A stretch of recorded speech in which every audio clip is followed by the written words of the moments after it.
Hola amigos, hoy en nuestra prueba de consumos nos acompaña este Volvo que tenemos aquí, es el C40 Twin Recharge, es decir, doble motor, tracción total y 408 caballos. Bueno, pues vamos a saber cuánto consume a 120, a 100 en vía interurbana y también en ciudad. Vamos a verlo. Arrancamos prueba de consumo a diferentes velocidades. Primer trayecto que realizaremos es en ciudad. Queremos saber cuánto consume este coche en este tipo de situación. No es la situación más óptima, porque bueno, es un vehículo potente, es un vehículo con buenas prestaciones y además es un tracción total y esto pues siempre va a afectar negativamente. Ya pasó por el canal el XT40, tenemos una referencia, no esperamos unas grandes cifras, pero bueno, queremos saber exactamente cómo se comporta primero con respecto a ese XT40 y también con respecto a otros vehículos que han pasado por el canal con unas mismas características, ¿no? Mismas prestaciones, mismo tipo de vehículo. Vamos ya directamente con el primer resumen. Bueno, ya tenemos el primer dato, ya sabemos cuánto consume este Volvo C40 que probamos hoy en el canal. Recordemos que es la versión con más potencia a día de hoy, 408 caballos, tracción total. Esto va a ser un dato que va a influir, por supuesto, en el resultado, no solamente en este, sino en todos los demás. Y bueno, el resultado que tuvimos en este trayecto en particular es de 13,4 kilovatios hora a los 100. 13,4 podemos considerar que es alto o más o menos que es un consumo entre medio y alto, pero ¿por qué? Pues porque, bueno, hemos dicho en muchas ocasiones que este vehículo tiene una configuración que con esa tracción total permanente no hemos podido ver que no sea así, pues nos va a afectar, sobre todo cuando vamos a velocidades bajas. ¿Por qué? Porque tenemos que mover dos motores y además que son dos motores de bastante potencia, Y esa potencia necesaria quiere decir que necesitaríamos mucha inercia para poder impulsarlo y para poder movernos a baja velocidad. Y esto suele afectar a la hora de consumir en ciudad sobre todo, ¿vale? Bueno, ya veremos qué ocurre en el resto de condiciones, pero aquí hemos visto que está un poquito elevado. También las condiciones, por supuesto, que determinan el tráfico y demás, van a afectar en cuál es el resultado final, pero lógicamente siempre dentro de unos márgenes. Ahora, si os parece, vamos a ir al segundo trayecto, en este caso ya no por ciudad, sino por vía interurbana. Vamos a poder hacer uso, en este caso, no de las levas, porque no tenemos levas detrás del volante, no tenemos la posibilidad tampoco, no hay una posición B para regenerar más, tampoco lo necesitamos. Probablemente vayamos a utilizar el pedal del freno, que es la mejor opción para poder regenerar energía de una manera bien dosificada y calculada. Continuamos con el siguiente trayecto. Segundo recorrido, vía interurbana. En este tipo de trayecto, sobre todo lo que vamos a ver cómo se comporta desde el punto de vista de la frenada o retención regenerativa, a diferencia de la gran mayoría y bueno, la moda que se ha instaurado de que todos los vehículos tengan esas levas detrás del volante para poder aumentar o disminuir la presión sobre la frenada regenerativa. En este caso no tenemos esas levas detrás del volante, de hecho no tenemos ni siquiera la posición B, que suele ser bastante más habitual en la inmensa mayoría de los vehículos eléctricos, incluso los híbridos enchufables lo tienen. Bueno, me atrevería también a decir que los híbridos, la gran mayoría de ellos también lo tienen, pero bueno, simplemente deciros que no tenemos ni siquiera esa posición B, es un funcionamiento distinto. No quiere decir que no tengamos retención regenerativa, ni mucho menos que no tengamos frenada regenerativa, la tenemos exactamente igual que la que podamos tener en cualquier otro eléctrico, simplemente que tenemos que utilizarla mediante el uso del pedal del freno. Lo que hacemos es, primero pisamos el pedal del freno un poco y la primera parte de ese pedal va directamente a la frenada regenerativa, y si ya hacemos una frenada muy acusada, pues entonces ya empezaría a tirar de lo que sería el freno en sí, pero ya digo yo que tiene que ser una frenada muy fuerte, Bueno, poco a poco se nos ha ido ya este recorrido, vamos directamente con el segundo resumen. Bueno amigos, segundo trayecto, 15,2 kilovatios hora a los 100 es lo que consume este C40 Recharge Twin cuando circulamos por vía interurbana entre dos ciudades, dos poblaciones y hacemos pues un uso eficiente, por supuesto, de esta mecánica. Hemos sido capaces de conseguir este consumo y, como os digo, pues habría que compararlo con versiones similares o con vehículos parecidos. Lógicamente, si nos vamos a compararlo con un vehículo que no tiene nada que ver en cuanto a potencia, en cuanto a prestaciones o en cuanto a carrocería, lógicamente el consumo va a ser distinto. Lo mejor, como siempre, verlo de forma comparativa en el ranking de motork.com. Ya sabéis que tenemos un ranking de eficiencia de eléctricos, pues os metéis ahí y buscáis, filtráis en este caso por vía interurbana y vais a poder saber pues cuánto ha consumido este vehículo con respecto a otros que han pasado por el canal. Tardaremos un par de días en volcar los datos y ya estará disponible para que lo podáis ver. Bueno, vamos a comentar alguna cosa rápida, simplemente lo que os decía. Hemos hecho uso del pedal del freno para poder dosificar.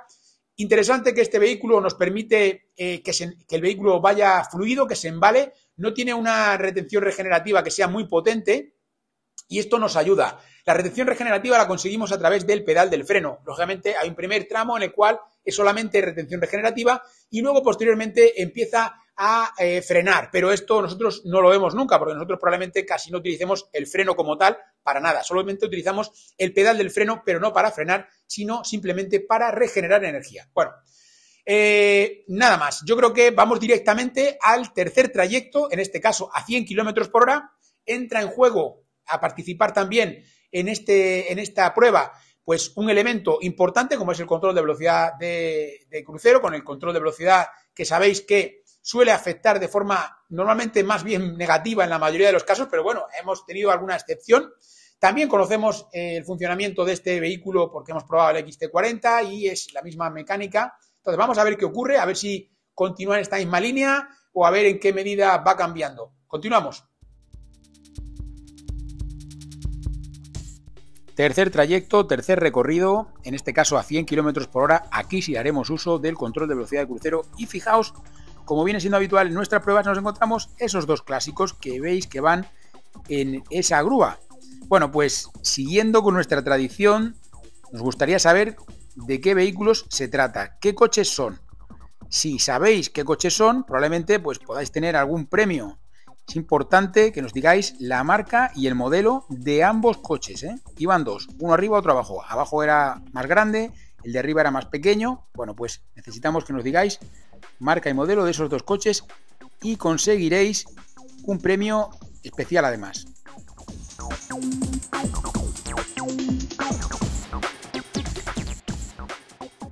Ya tenemos otro trayecto completado, 100 km por hora establecidos en el control de velocidad de crucero. Bueno, 18 kilovatios hora los 100. Muchos dirán, es un consumo alto, es un consumo elevado, ¿por qué tal? Bueno, lo que digo siempre, lo mejor es verlo de forma comparativa en el ranking. ¿Por qué? Pues porque ahí vais a poder comparar qué otros vehículos con unas características parecidas han tenido un resultado parecido. Recordemos que es un coche potente, que es un coche que tiene esa doble motorización en el eje delantero y trasero, y que esto además, unido a que tiene toda la pinta de que es una tracción total permanente, hace que tengamos un consumo pues constantemente alto en todos los recorridos, en todos los tipos de carretera, porque al final es complicado cuando no hay un desacople de alguno de los ejes para poder tener un resultado que sea eficiente, pero bueno, es lo que hay, es lo que tenemos. Como os digo, siempre es importante verlo al final, pues comparándolo con otros vehículos que han pasado por el canal y de este modo pues os podréis hacer una idea, porque claro, tendréis que compararlo con vehículos que tengan de 400 caballos en adelante, ¿vale? No me lo podéis comparar con vehículos que tengan 300 caballos o 200 caballos incluso, ¿no? O 100 caballos ya, o sea, no que prácticamente no los hay, pero bueno, 80 y pico, no vais a comparar lógicamente con un utilitario. Hay que compararlo con vehículos que tengan unas características similares y unas prestaciones similares, ¿vale? Vamos a ir ya al último trayecto. En este caso a 120, es el trayecto más complicado para cualquier eléctrico, más aún si cabe, si tenemos que hacer uso del control de velocidad de crucero, como sabéis que hacemos siempre en este cuarto y último trayecto a 120. Y bueno, a ver qué ocurre. Continuamos. Cuarto y último trayecto, 120 km por hora. Aquí ya sabéis que también lo tenemos ajustado en el control de velocidad de crucero y sabéis también que es un factor que suele afectar. El resto de elementos, pues como es habitual, la climatización a la temperatura que entendemos más adecuada y todo lo demás como si hiciésemos un viaje. Mientras seguimos disfrutando de esta prueba con este C40 de Volvo, te recuerdo que tienes disponible la web oficial del canal motork.com, donde podemos ayudarte a conseguir la mejor oferta para ese vehículo 100% eléctrico o híbrido enchufable que estás buscando. Recuerda que en motork.com podemos ayudarte a conseguir la mejor oferta. Y recuerda además que solo en motork.com podrás encontrar el ranking comparativo con todos los vehículos que han pasado por el canal. Sabéis que tenemos el ranking de eléctricos y de enchufables, donde vais a poder ver y comparar todos los coches que han pasado por nuestras manos a lo largo ya de muchísimas pruebas, Así es que nada, ya sabéis, echadle un ojo a motork.com. Pues último trayecto también completado, ya sabemos cuánto consume este C40 con doble motor que probamos hoy en el canal. Ha consumido 23,2 kilovatios hora a los 100, 23,2 kilovatios hora a los 100, ¿es un consumo alto, bajo? La pregunta de siempre, ¿no? Bueno, mejor verlo comparándolo con otros coches, es la mejor forma. Pero bueno, nosotros lo vamos a comparar rápidamente con el Volvo XC40 que pasó por el canal ya hace algún tiempo, pero bueno, que de esta manera yo creo que es la forma de poder ver si ha habido alguna evolución o si simplemente esos cambios que puede haber en cuanto a consumo hasta el momento se deben más sobre todo a pues que en este caso el C40 tenga un poquito más de eficiencia, ¿vale? Porque las condiciones eran muy parecidas, el resto de condiciones fueron muy parecidas. Hacemos este pequeño análisis. Tal como os decía, vamos a hacer ese análisis rápido. Primero, el Volvo XC40 tuvo un consumo inferior en ciudad, un poco inferior, medio kilovatio hora aproximadamente. También os digo algo, esto depende mucho del tráfico, depende de cómo se haya movido, sobre todo en este tipo de vehículos. Cuando son vehículos muy eficientes en ciudad, las diferencias pueden ser mínimas, pero cuando hablamos de una diferencia de estas características es porque estos vehículos, cualquier pequeño detalle les hace que cambie mucho, sobre todo en ciudad. Hemos dicho que son coches que les cuesta mucho moverse en este tipo de entorno porque, sobre todo cuando tienen la tracción total permanente, hace que, de alguna manera, poder mover esos dos motores y coger la inercia necesaria para poder generar energía es complicado, ¿no? Entonces, esto suele ser un problema y suele ser un hándicap que nos encontramos en los vehículos que tienen estas características, ¿vale? Que son tracción total, que tienen doble motor y que, bueno, pues de alguna manera tienen esos motores potentes y no les permite regenerar energía de forma adecuada. Bueno, esto fue en ciudad, pero ha habido otros recorridos. Por ejemplo, en el caso de vía interurbana, tenemos una diferencia de 0,4 ya a favor del C40. Es decir, tenemos casi medio kilovatio hora menos de consumo en el C40 con respecto al XC40. Luego vamos a ver el resto de velocidades. En el caso de 100 km por hora tendríamos 0,3 menos también a favor del C40. Y en el caso de 120 hay una diferencia de 0,8. 0,8 ya es casi un kilovatio hora menos. Ahora, os cuento, estas mejoras, esta diferencia de consumo se puede deber a que haya una evolución en la plataforma. Yo a priori os diría que no.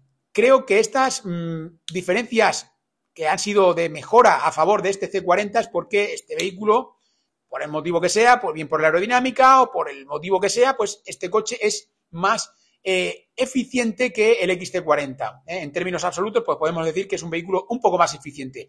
No es una diferencia abismal, ni mucho menos. Es una diferencia, bueno, pues que ahí lo vais viendo. Luego habrá que ver en la prueba de autonomía, que esta es la que nos queda pendiente todavía, que sabéis que siempre hay que cruzar los datos de ambas pruebas, donde podremos comprobar, pues, si efectivamente hay una diferencia más allá de ese matiz, ¿no?, que pueda haber, pues que ha tenido 0,2, 0,4, 0,8, que ahí a 120 sí que es verdad que hay una diferencia un poco más elevada. Y bueno, como os digo, no veo que sea debido a que haya una evolución en la plataforma, o si la ha habido, ha debido ser mínima, porque yo esto lo achaco más a las propias diferencias que puede haber entre el XT40 y el C40 en cuanto a su carrocería, ¿no?, a pesar de que tengan la misma motorización. Bueno, de todos modos, como os decía, lo mejor es comprobarlo cuando hagamos la prueba de autonomía, contrastáis los datos de lo que hemos encontrado aquí y de lo que veremos en la siguiente prueba. Y de este modo es, yo creo, la forma más clara de poder entender si ha habido una evolución o no la ha habido.